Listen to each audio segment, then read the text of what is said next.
Hi everyone. Thank you for joining us on this webinar today. I hope you are all keeping safe and healthy during this turbulent time.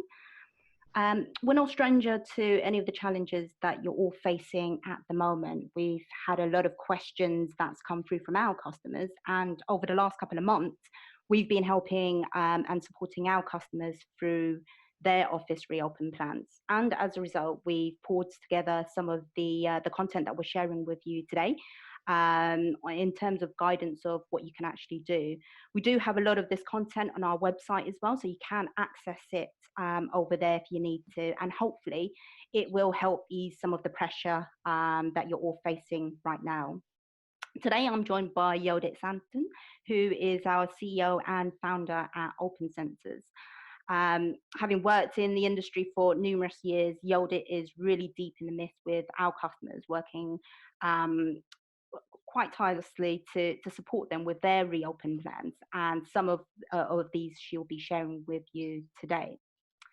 So just to kick off, in today's session, what we will be covering is giving you a breakdown of what to take into consideration as part of your return to work strategy. Give you some steps in terms of what you need to actually prepare as part of your office reopen plans, and also kind of highlight some of the key considerations for longer term planning. So without much further ado, I'd like to hand you over to Yodit. Thank you, Tumai. Hi, everyone. Thank you for your time today. And I know that you're all busy. As Tumai said, we're regularly sharing quite a bit of kind of information and guidance as it emerges. Today, we're going to focus on the preparation that you need to make on office reopening, kind of what your strategy should be, and so on. What does the return to work strategy mean, really? And there's a number of phases, and what we really recommend is a multi-phased approach. Caution is recommended, take it easy, but the kind of the strategy should enable businesses to iterate, see what's working, what's not, change quite a bit. Change will come from your internal feedback, but also the government guidance on easing lockdowns will also kind of evolve over time, depending on the progress of the flattening of the curve in different countries and even in different regions. So you really need to break your strategy down into manageable chunks, smaller chunks, so that you can readjust, tweak, and so forth. The way we kind of look at the chunks of work should be around who needs to kind of be in a lot. So determining who's going to be heavy users of the office. Easy examples would be maybe like teams of facilities management might be heavier users than others, and really kind of assigning desking for those folks, but also ensuring that depending on the social distancing rules that you follow, calculating the maximum number of people that can work on a particular floor or building. You need to kind of think about repurposing certain spaces to accommodate more employees. I think collaboration areas and meeting rooms, at least for phase one of lockdown easing, are probably going to be single-use spaces versus necessarily kind of how you used to use it before. So can you repurpose these to enables people to work from them for even a whole day. The maximum number of each floor, you really need to think carefully through. Just as a rule of thumb, what we're seeing is companies are starting with about 20 to 30% limit on capacity as they start the first phase, and then slowly, gradually increasing capacity by 10% or so over time. Again, this might change. It might be longer or shorter depending on kind of vaccine progress, but overall plan should be that you should have lower capacity at least for the next 12 to 18 months. The other aspect I think that's going to change dramatically is the cost to that are allocated for security, cleaning. So you need to factor in the operational cost increases over the coming months and really readjusting budget, and especially with cleaning, maintenance, office equipment, and so on. The other cost item that's a new budget line will be obviously PPE, and you'll need to consider what you're going to be issuing to staff, who needs what kind of protective equipment, and so forth. Initially, I just want to launch the first poll because it'd be really good to see what your feedback is. So the first poll is around, do you have a return to work strategy in place yet? So I'm going to give everyone about 20 seconds or so to fill it in, and then I'll share what the feedback is. Right. It looks like everyone's answered it. So it seems to be a mix really between the people that have a plan and don't have a plan. It seems to be cut across the middle. Like 43% do have a plan, another 40% don't, and then the rest don't know. You know, hopefully for those of you that don't have a plan, I mean, this session should help you. For those of you that have made a plan, my hope is that at least it can kind of get you thinking about what else you should be thinking about. If you break it down into the cornerstones of the reopening of offices, it's quite distinct. Each area will involve different people. Prepping the building is going to be a huge task. Making a communication plan is also kind of quite a significant undertaking, because for most, none of us have done this before. And then transition of employees is obviously kind of a big task. So you kind of need to start thinking about breaking these down and who needs to be involved in each. And how do you collaborate? How do you kind of create task forces, make kind of project plans for around each cornerstone? Developing the communication strategy, I think, it ensures people are updated. I think with the communication plans, I think, you know, they don't need to be 100% because you're aware that things are going to change, but you need to really start communicating early and then let them know as plans evolve. You want to avoid uncertainty, you want to avoid anxieties, and most of you are working hard to ensure that their well-being is protected, right? Like, so you want to let them know all the effort that you're doing. The other thing about communication is it also needs to be both ways. My recommendation would be increase the level of staff surveys that you're doing. So if you were doing them once every 6 months or a year, really kind of increasing the frequencies. You need to get a handle on what people are struggling with, what their concerns are, and really kind of understand the themes so that you can address them early. The chunky part, let's kind of go through the preparation phase. Preparation consists of the physical prep of the building, obviously, the physical adaptation, the data you need to gather and so forth, but also the contingency planning. So from the physical preparation of the building side, the majority of the work will be all about disinfecting, cleaning, making sure that all levels of disinfection is carried out, surfaces, carpets, and so forth. And there's some recommendations coming out around the types of disinfectants that should be used. And if you follow our blog, we'll be publishing some guidelines around that. Check the HVAC airflow systems, maintain them, change your filtrations, and so forth. And again, there's some really interesting guidelines coming out around this. Increasing the fresh air intake as much as possible. Early research is coming out that humidity levels should be capped between 40 to 60% as an ideal level to contain the virus. Determining how the shared and collab areas that you manage are going to be used in the future. Are you going to still have coffee stations? How are the cafeterias going to be serving? Are you going to have sit-down areas and so forth? The other side is around guidance. Obviously, your work from home guidance, your policies, your office guidance is going to change, and preparing these early. What I find is a lot of people are doing this just digitally, but really thinking about the signage and also kind of the visible signage to reinforce some of the messages that you're already sharing. You know, you need to prepare plans for, you know, social distancing. Utilization data obviously assists this. The workplace settings can be reconfigured using the kind of the social distancing guidelines. What we're seeing a lot is that people are doing kind of zigzag shapes, as well as separating folks 2 to 3 desks and being very, very clear which desks can be used. And some of our customers are taking away chairs from desks that can't be used, and also taking away meeting room chairs as well. Occupancy data also helps with thinking about the daily cleaning regime. So customers are starting to share the what areas are used with cleaning teams, and really kind of being very, very militant about your cleaning regimes in terms of especially the high touch areas such as restrooms, lifts, stairs, canteens, and so forth. Just kind of going through off the top of my head are some of the kind of areas that you need to think about in terms of the physically adapting the place is pre-planning the seating arrangements, you know, kind of set up around ensuring that people are not sitting back to back, and reusing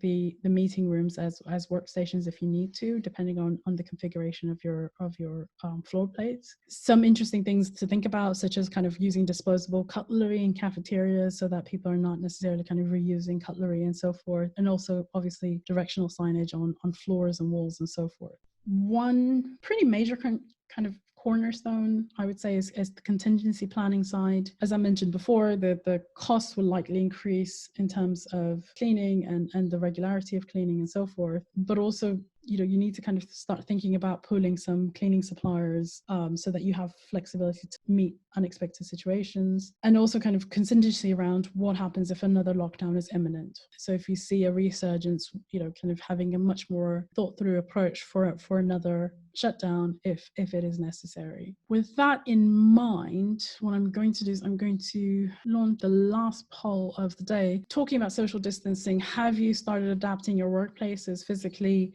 to facilitate social distancing? And I'm going to give everyone another 10 or 15 seconds just to fill that out. All right, so interesting feedback so far. So the majority of people, just over 65%, have not adapted their workplace to facilitate social distancing. Just under 30% have done so. I just want to deep dive next into your communication plan. So the communication plan side seems to be at least the most neglected, in my opinion, but it's also one of the most important. Kind of ensuring changes are shared with people is critical, right? You need to get their buy-in. They need to understand what your social distancing policies are. They need to kind of understand the latest guidelines. And because this is evolving, it needs to be very, very regular. What people neglect to do is also using all forms of communication. So just ensuring that people have visibility of the plans. The other thing that seems to be neglected quite a bit is the communication with external suppliers. So as part of my job, obviously, we are on site quite a bit and so forth, and shipping to client sites on the sensor side. And I'm always asking, okay, what's your policy? And this seems to be kind of, at least it seems to be a secondary thing, and it needs to be more to the forefront. The communication and signage needs to be providing on, what instructions does it, like, what are the instructions on entry and exit of the building? What are the social distancing rules that you'd like to implement? Making people aware of the cleaning protocols in the workstations. If necessary, providing PPE and clear guidance on usage. If you're going to redo the office layout, what is it going to look like? What, kind of clear signposting on where people can sit, what they can use, and also clear guidance on obviously which teams are going to be in the office and who's going to be working from home. And additionally, guidance on how meetings should be conducted. Are all meetings going to be remote going forward? How do you ensure that you get maximum participation and so forth? The other cornerstone is obviously transitioning employees. We're gonna dig into this obviously more in the future, because there's quite a lot that are involved. But like I said before, please think about phasing back rather than big bang. And different customers have obviously kind of different approaches based on their business needs, but really kind of staggering back is the only sensible way to think about this. So the first, I guess, priority is narrowing down on who needs to come to the office more often than not, so that they have assigned seating and it's clearly laid out. Work out your maximum capacity. Like I said before, most people, most customers that we deal with are starting at the 20 to 30% mark. I think that's a good starting point for phase one at least. Quite a number of companies have an interesting approach, which is splitting up teams into groups. So they would have team A, team B, and they would rotate the office use between them. So team A could come in, on one week, team B can come in the next week. There's deep cleaning between them, and really kind of creating a very clear rotation so that you don't overutilize the space.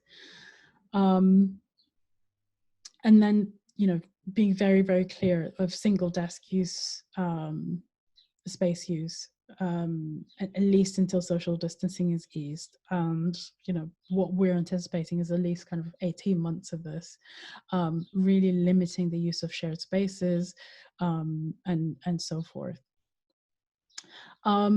The cornerstone to all of this is really around kind of PPE. How do you keep people safe? And then again, depending on different employees are doing it differently, but kind of the basics are providing face masks and so forth if it's necessary, providing hand sanitizers near workstation and high touch areas especially, providing disinfectants for the workplaces so that people can sanitize the workplace, their workspace themselves, so their desks, their keyboards, and so forth. And then what happens in the longer term? The longer term means, you know, you've settled into the early phases, you've transitioned people back, you've done your communication, and just planning beyond the next couple of months, or at least the first couple of months from when you're back. I would assume that COVID is going to be with us for a while, and lockdowns and so forth are going to be in place for, you know, conservatively for 12 to 18 months. Quite a lot of CFOs are naturally starting to think, well, if all these people are working from home, you know, kind of a lot of building consolidation is going to be had. The surveys are, the majority of CFOs are really thinking about this. So consider how you'll need to manage space capacity at a much lower rate than you did before. Certain costs and budget items are going to be in, probably again for the foreseeable, in terms of cleaning and realistically kind of post-COVID era. And then there's the kind of risk management side. So kind of, are you thinking about the contingencies? Are you managing risk? Previous to this, obviously pandemics were not in the business continuity planning, but they will be going forward. And so really thinking about if lockdowns happen again, you know, how will you manage it? Also assessing how it went the last time, even though you had to do it as an emergency situation. We feel that, you know, office settings will obviously kind of move away from traditional fixed seating and become much more mobile. Obviously, I think work from home is here to stay. There's going to be really kind of possibly 12 to 18 months of working from home, and depending on how it suits them, people would want to keep that to some degree. The feedback we're seeing is, you know, kind of there's elements of people want to keep, you know, 2 to 3 days of working from home as a permanent situation. How do you facilitate that? And also, you know, social distancing might become a part of everyday life for again, for the foreseeable. So considering the implications for yourselves. We've overused the saying unprecedented times, but it really is. And most of us are in new territory. Think through, hopefully it gives you a good guide on how to get started and the subjects that you need to think through.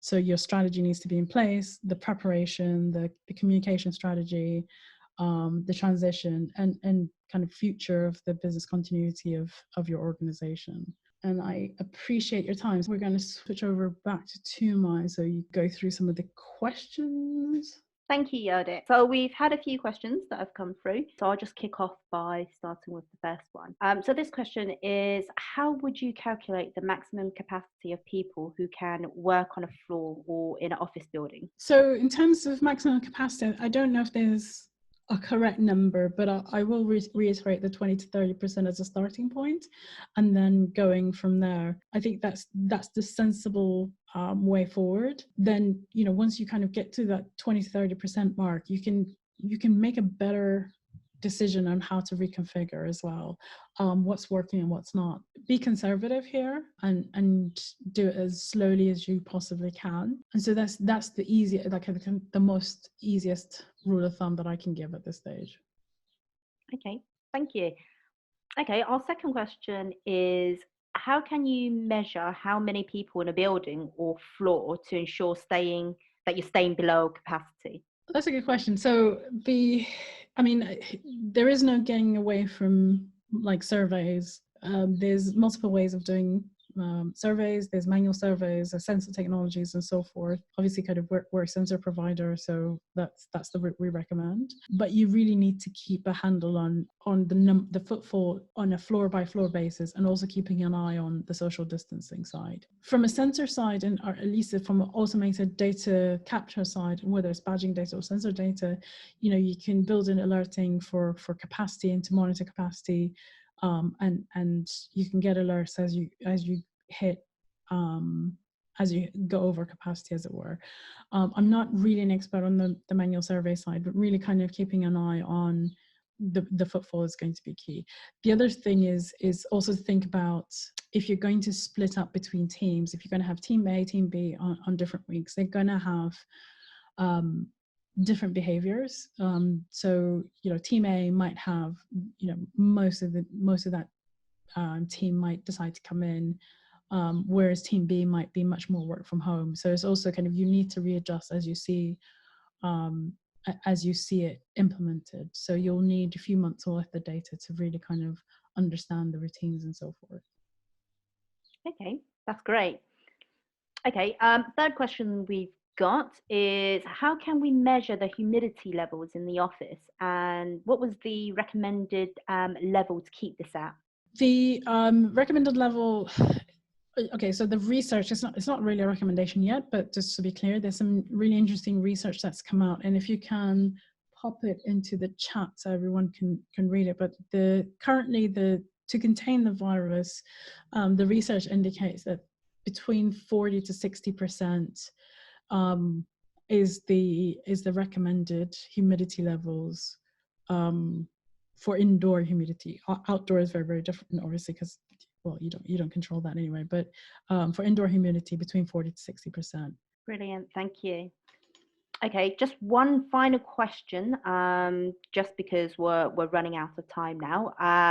So final question now, and any other questions that we've had come through, which we did have quite a few of, we'll reach back out to you and get those answered. So our final question is, we have teams who are customer facing, and they all obviously need to be in the office, but how do you actually manage social distancing in respect to this?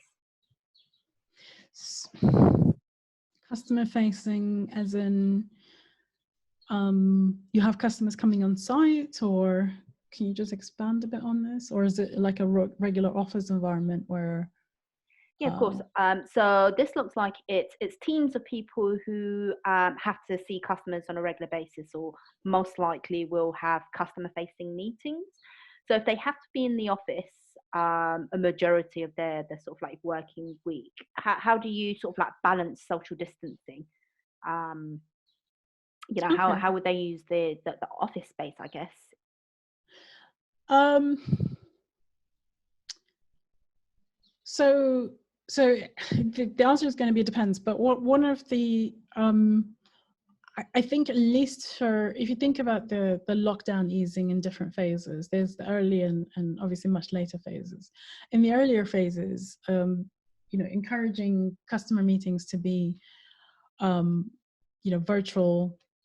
We're using Zoom at the moment, but Zoom, Skype, WebEx, and so forth, and really encouraging kind of online meetings is better.